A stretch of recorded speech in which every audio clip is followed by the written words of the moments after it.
Masjid Agung Banten merupakan peninggalan Kerajaan Banten sebagai kerajaan Islam di Nusantara yang berada di Desa Banten Lama, Kecamatan Kasemen dan masih berdiri sampai sekarang.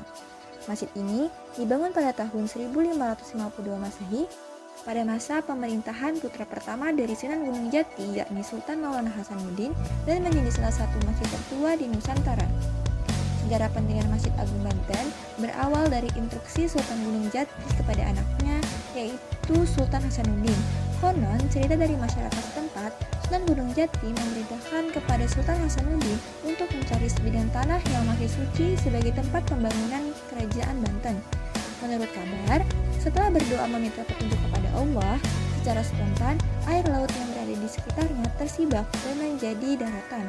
Di lokasi inilah kemudian Sultan Hasanuddin mulai mendirikan kerajaan Banten beserta sarana pendukung lainnya seperti masjid, alun-alun, dan juga pasar. Masjid pertama yang dibangun adalah Masjid Agung Banten Lama.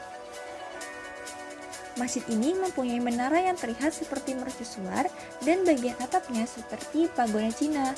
Sedangkan pada bagian kiri dan kanan masjid ada serambi serta kompleks pemakaman Sultan Banten dan keluarganya. Proses pembangunan Masjid Agung Banten dengan luas arealnya sebelum diadakan penataan itu sekitar 1,3 hektar karena sebagiannya adalah alun-alun. Dibangun pada masa pemerintahan Sultan Hasanuddin dan pertama dirancang oleh arsitek dari Majapahit yang bernama Raden Syafaat yang dibawa oleh Sunan Gunung Jati ke Banten setelah membangun Keraton Pakuwati dan juga Masjid Cipta Rasa di Cirebon. Pembangunan menara dibangun saat Sultan Hasanuddin memiliki seorang putra, yaitu Sultan Maulana Yusuf, yang diperkirakan sekitar tahun 1556.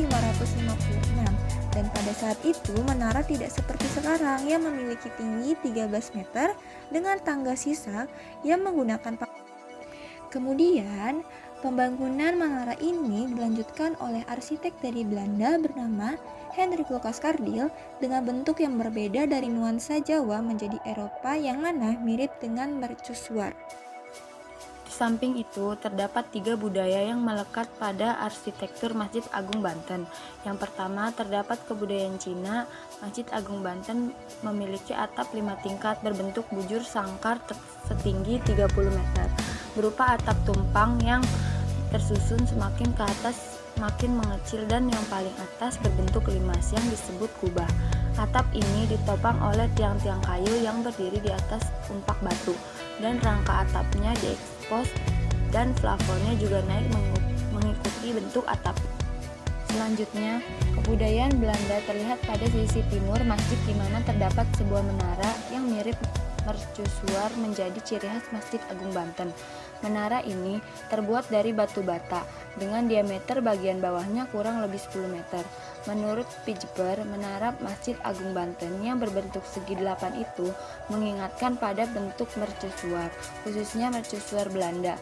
Bangunan lain di komplek Masjid Agung Banten adalah Tiamah, yaitu bangunan tambahan yang terletak di selatan masjid, yang dahulu digunakan sebagai tempat bermusyawarah dan berdiskusi soal-soal keagamaan. Kemudian yang terakhir, kebudayaan Arab terlihat pada pintu masuk masjid di sisi depan berjumlah 6 buah yang melambangkan rukun iman. Pintu Masjid Banten ini sengaja dibuat relatif pendek dengan bermaksud siapapun yang masuk ke masjid harus menunduk dan tidak boleh sombong di mata Allah. Masjid Agung Banten merupakan sebuah simbol sekaligus peninggalan sejarah Kesultanan Banten.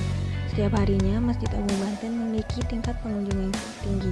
Sebab dalam kawasan Masjid Agung tersebut tak hanya menghadirkan bangunan masjid yang unik, tetapi ada sejarah panjang, makam sultan, menara yang indah, dan arsitektur halaman yang mirip dengan Masjid Nabawi. Hal tersebut membuat terjadinya banyak nilai sosial mulai dari awal bangunan masjid tersebut dibangun sampai saat ini. Nilai dan makna tempat Masjid Agung Banten terdapat pada ciri khas bangunan yang memiliki keunikan tersendiri, seperti adanya menara, payung yang seperti di Mekah, dan terdapat adanya makam.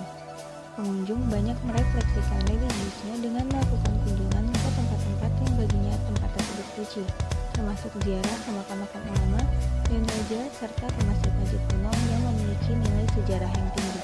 Makam ulama dan tokoh-tokoh agama yang terdapat di Masjid Agung Banten menjadi fokus wisatawan yang berkunjung di sana dengan tujuan ziarah untuk mendoakan serta mengenang kembali perjuangan para tokoh agama dan raja mempertahankan wilayah Banten dari penjajah. Aktivitas di Masjid Agung Banten pun selalu ramai, terutama pada saat hari-hari besar agama Islam yang diadakan di dalam lingkungan masjid tersebut.